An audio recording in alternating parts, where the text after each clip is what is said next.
إن الحمد لله نحمده ونستعينه ونستغفره ونعوذ بالله من شرور أنفسنا ومن سيئات أعمالنا. من يهده الله فلا مضل له ومن يضلل فلا هادي له، وأشهد أن لا إله إلا الله وحده لا شريك له، وأشهد أن محمدًا عبده ورسوله. يا أيها الذين آمنوا اتقوا الله حق تقاته ولا تموتن إلا وأنتم مسلمون. يا أيها الناس اتقوا ربكم الذي خلقكم من نفس واحدة وخلق منها زوجها وبث منهما رجالا كثيرا ونساء، واتقوا الله الذي تساءلون به والأرحام إن الله كان عليكم رقيبا. يا أيها الذين آمنوا اتقوا الله وقولوا قولا سديدا يصلح لكم أعمالكم ويغفر لكم ذنوبكم، ومن يطع الله ورسوله فقد فاز فوزا عظيما. أما بعد، فإن أصدق الحديث كتاب الله، وخير الهدى هدى محمد صلى الله عليه وسلم، وشر الأمور محدثاتها، وكل محدثة بدعة، وكل بدعة ضلالة، وكل ضلالة في النار. I will relate to you a story from 1967 in rural England, and it is very, very relevant today as it was at that time. And they say that was the first documented case of what they call now bullycide. Bullycide is suicide due to bullying in school. The story of Stephen Shepherd. Stephen Shepherd was a very shy boy, and he had thick glasses. At that time, they couldn't really make better glasses, so he had thick glasses, and his name Shepherd, and funny hair, and certain qualities that other classmates of his found amusing. So he got picked on all the time, bullied all the time, shoved, pushed, kicked all the time.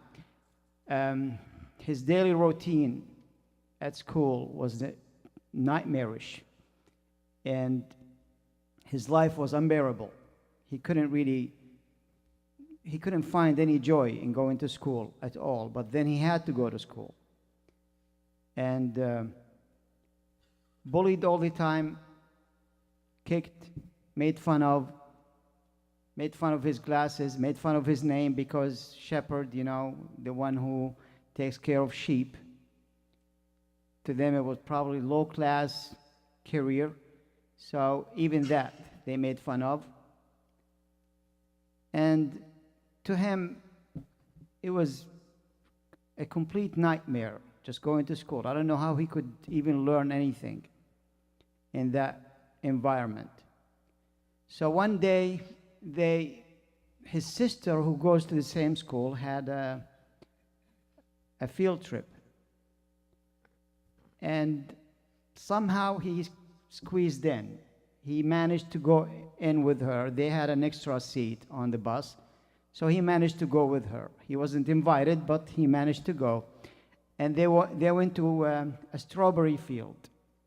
And that, many of us probably have taken our children to these strawberry fields where they can start picking strawberries. And to him, it was a very, very enjoyable time.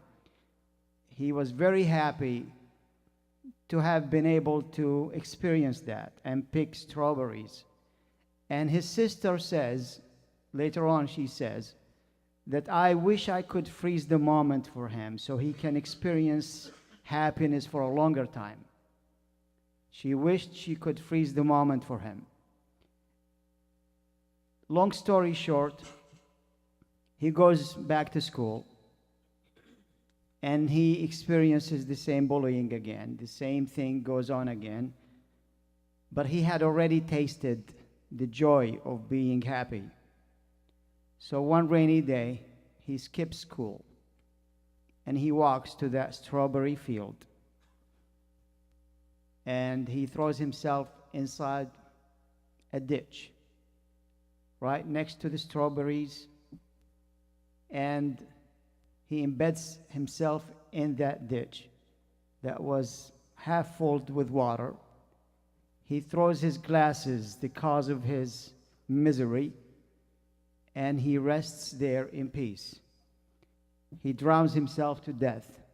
He wanted to leave this life with the very experience that he had when he felt happy.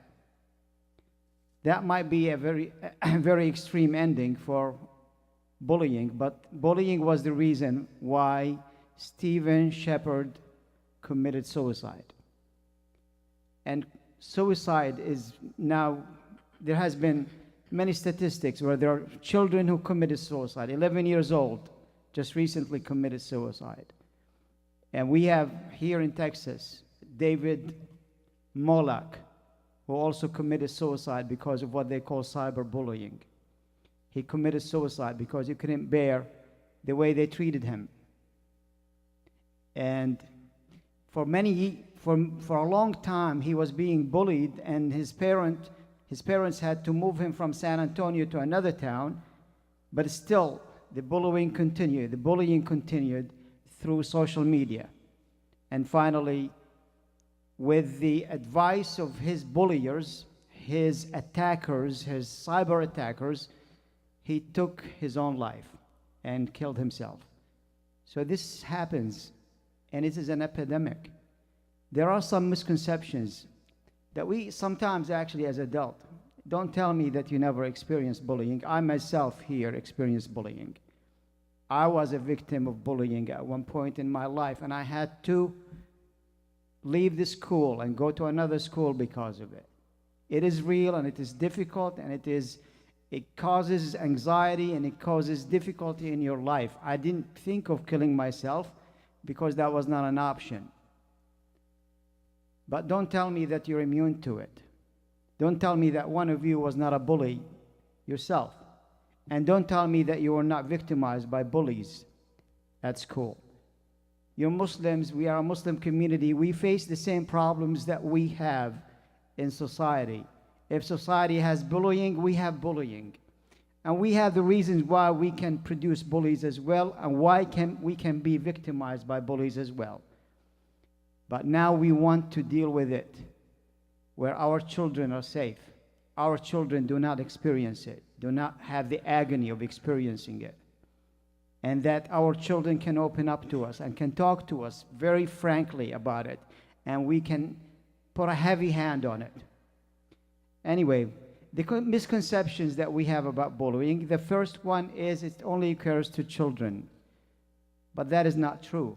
Bullying has different forms and ways and different age groups. You have bullies at your work. Muslim sisters get bullied all the time because they wear hijab.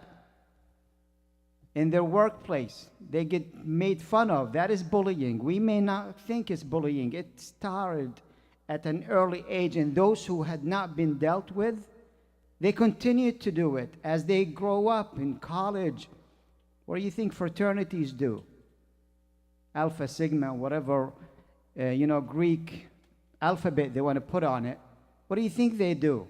The hazing and all of that. What do you think that is? It's another form of bullying. What do you think when you face these troubles at work? What do you think these are?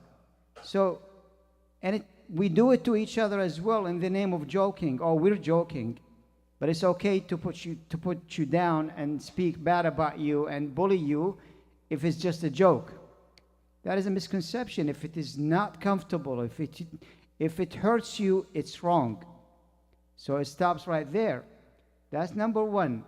Number two, bullying is a phase in each child's life, and they will eventually mature out of it. That is a misconception. I may have said it as a matter of fact, but it's not. It's a misconception.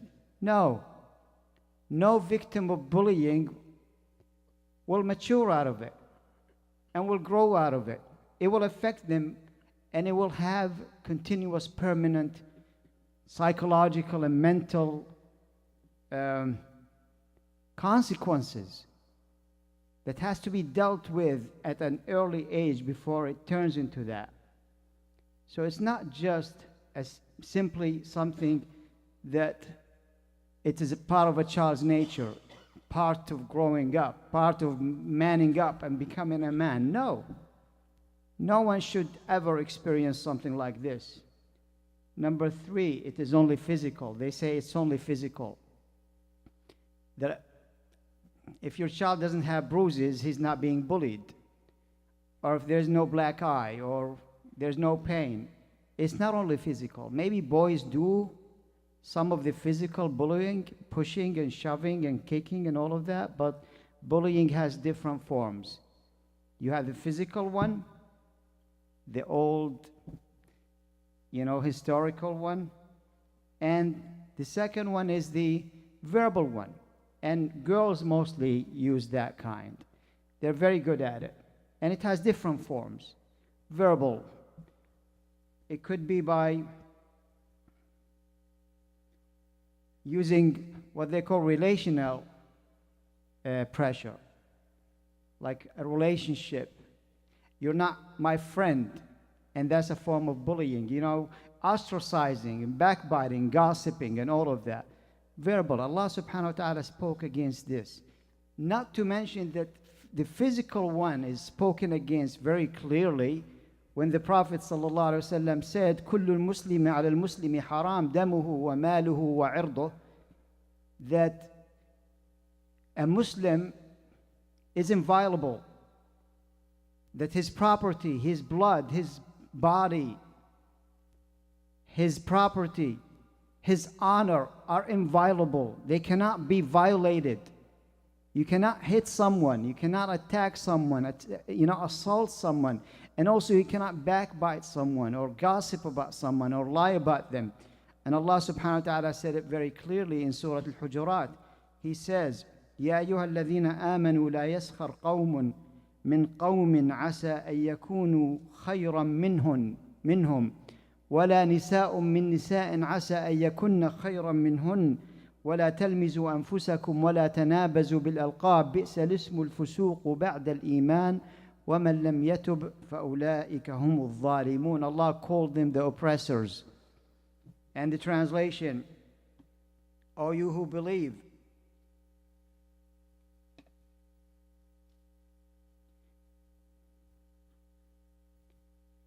let not people ridicule another people, perhaps they may be better than them. Nor let women ridicule other women, perhaps they may be better than them. And do not insult one another. And do not call each other by offensive nicknames. Wretched is the name of disobedience after one's faith. Allah called it that it is wretched. It is destructive that you have to have these qualities after you have earned the faith in Allah, the strong faith and belief in Allah, and you adopt these qualities. This is wretched and destructive. And fear Allah indeed. And those who continue to do that are the oppressors. Allah called them oppressors. And of course we're talking about children, but this goes beyond children. Why do people bully anyway? Before I go into the third one, the third type of bullying. Why do people bully? Why do children bully? And what are the signs of bullying? How can you, as a parent, detect these signs? How can you see if there's a problem that your child is facing? Or how can you see if your child himself is a bully? And in that, inshallah, we'll tackle this in the second khutbah. أقول قولي هذا وأستغفر الله لي ولكم.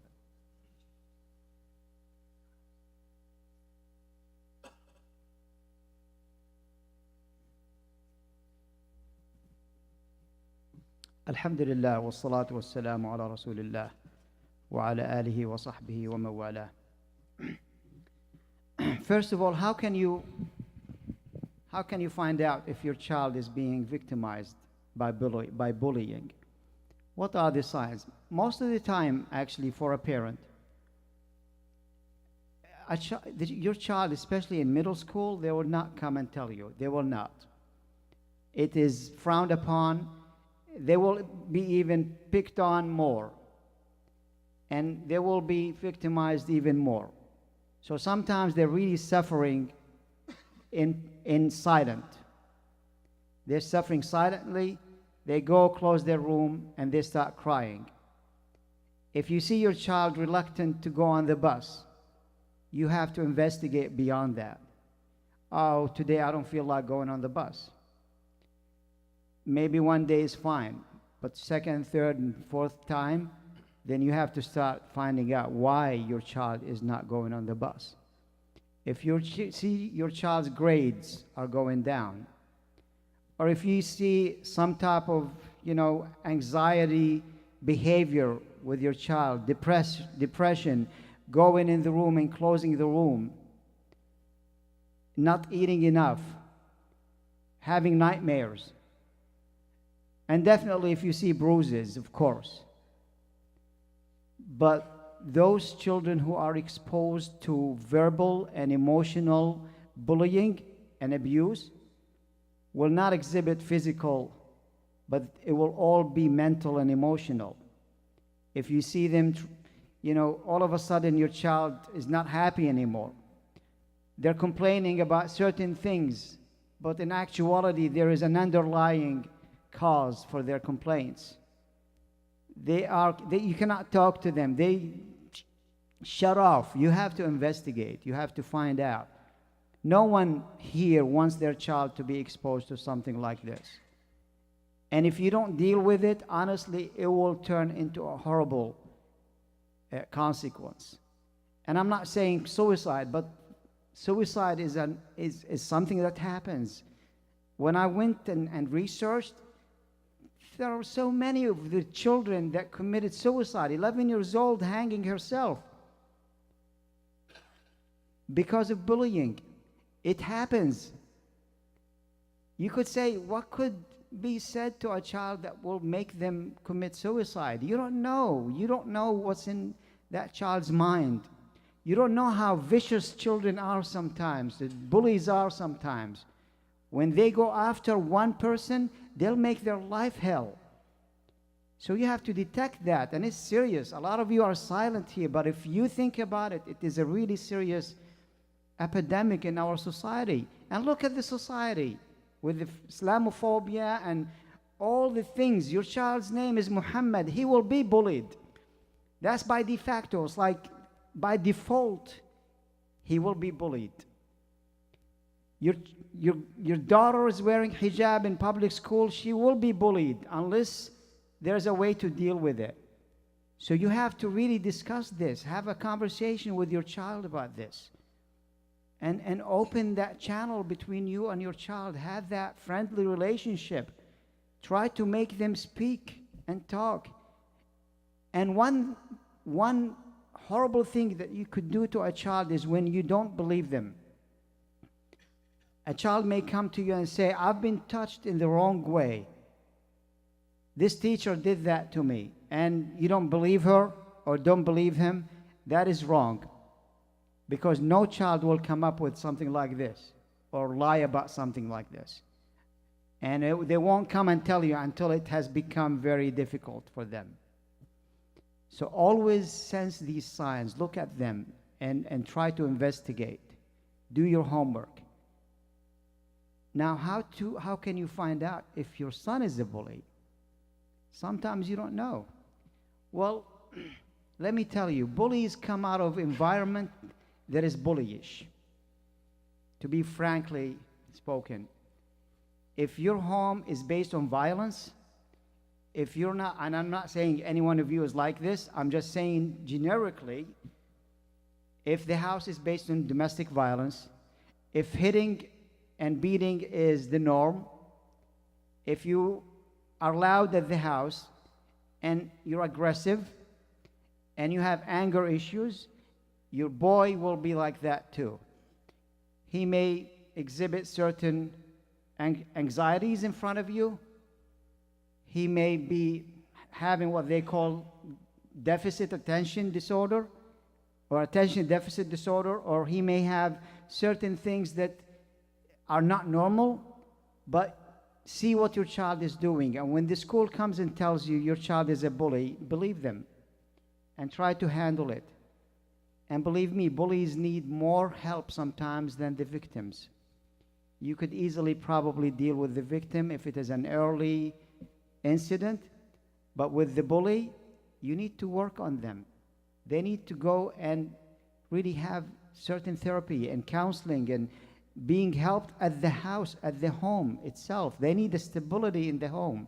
They need to be loved. Most bullies don't have that. And that's how they exhibit it. The Prophet ﷺ said, "Unsur akhaka zaliman aw madluman." Support your brother if he's a madlum or a zalim, meaning if he's oppressed or the oppressor. They said, we understand how to support our brother when he's the oppressed, but how about the oppressor? He said, by stopping him from his oppression.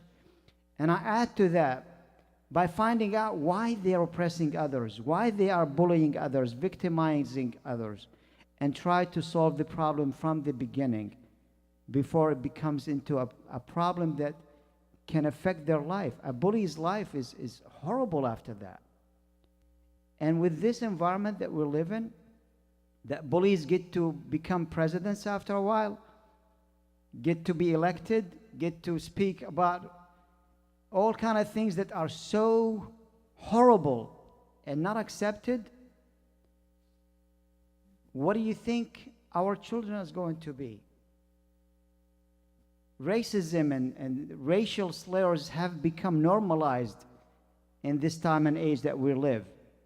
So our children are exposed to that. And Islam, from the beginning, teaches us how to accept the others, how to accept them for what they are, regardless of their color, regardless of the way they look.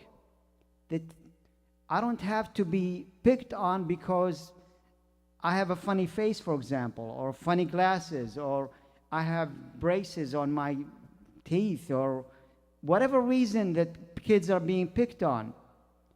That we have to build the characters of our children to be more accepting of others, regardless of their differences, of other cultures, regardless of their differences, and all of that. Now our children are exposed to that. And because of that, we are either ending up with a child who is vulnerable and becoming a victim. When they go to school, they will be victimized, or a victimizer, a bully. Because, and I heard it from one of the children today when I asked them, he said, I'll hit back. That is his solution to bullying, that he will hit back. That is not the solution. And one child cannot really solve the problem. We can empower our children to become strong, and nothing will affect their self-esteem. And that's how they can really face these bullies and not be vulnerable and be victimized. But it is a problem that has to be dealt with at different levels, and this is a reality that we're living with. Our children are seeing this all over, and not to mention cyberbullying, where if your child is online, at one point your child will be exposed to something like this, will be exposed to someone who will hurt them. Comments.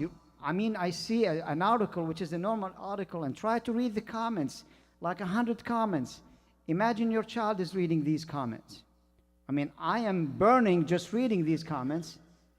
How ignorant and racist and terrible and not even human. How about if it's your child reading it? So that's another form of cyberbullying that we are exposed to, and our children are exposed to, and it's a reality that I cannot take away that device from them, because they have to learn. They have to deal with reality, and we have to face it, and we have to teach them. And we have a great role ahead of us. So what do we do? This is my advice to the parents and everyone who's involved with raising their children and the children of our community and the children of our society. They're important. يا أيها الذين آمنوا قوا أنفسكم وأهليكم نارا وقودها الناس والحجارة. All you who believe, protect yourselves and your families. Protect yourselves and your families from the torment of the hellfire. If that is in the hereafter, is also in here now. Protect yourselves and your families from any danger that they're facing. and try to provide a safe environment for them in the community, in the masjid, in the home, in the school. So there are things that we can really suggest. Parents have to be able to read the signs. You have to educate yourself. Go home and research it and study it and learn it. Learn the science. If you have a child who will go to school, I think it's worthwhile to study it and learn it and educate yourself about it. It's very important. Read the science. Get involved in your child's life. From a very early age, get involved in your child's life on different levels, different ways. Let your child know that they can trust you and they can come and talk to you and they can confide in you and they can tell you what happens from A to Z. And don't be bored by what they tell you, because sometimes they may say something for a whole hour and all you are interested in is that few seconds that they blurted something. We call it the Freudian slip. Blurted something, and that could tell a whole lot about your child and what the child is going through. They may be even making up a whole situation to just tell you this has happened. Like the games we used to play to show that someone loves us. We would tell a whole story and then we just stick that in there. So, oh, that someone loves us. Oh, we understand that someone loves you. Something like this, we can do that. Children do that. We were children and we use these techniques. So pay attention. Open up the channels with your child. Listen to them.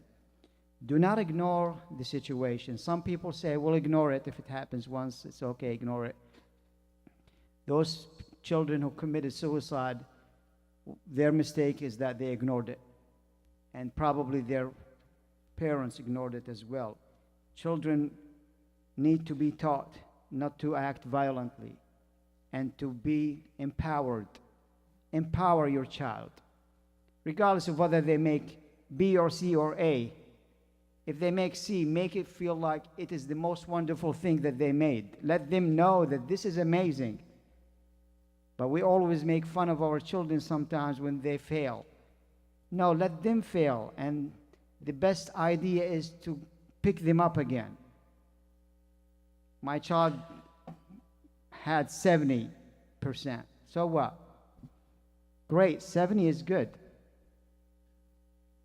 You pay attention to their grades, but not pay attention to their psyche, to their emotional psyche. That is important. Dealing with aggression and anger at home. If you have an issue with anger, don't show that in front of your children. Walk out. Calm down. The Prophet ﷺ says, do not be angry. Do not be angry. Do not be angry 3 times. Deal with aggression issues. Love his mom. Respect his mother. Do not show division in the house and differences and disagreement in front of them.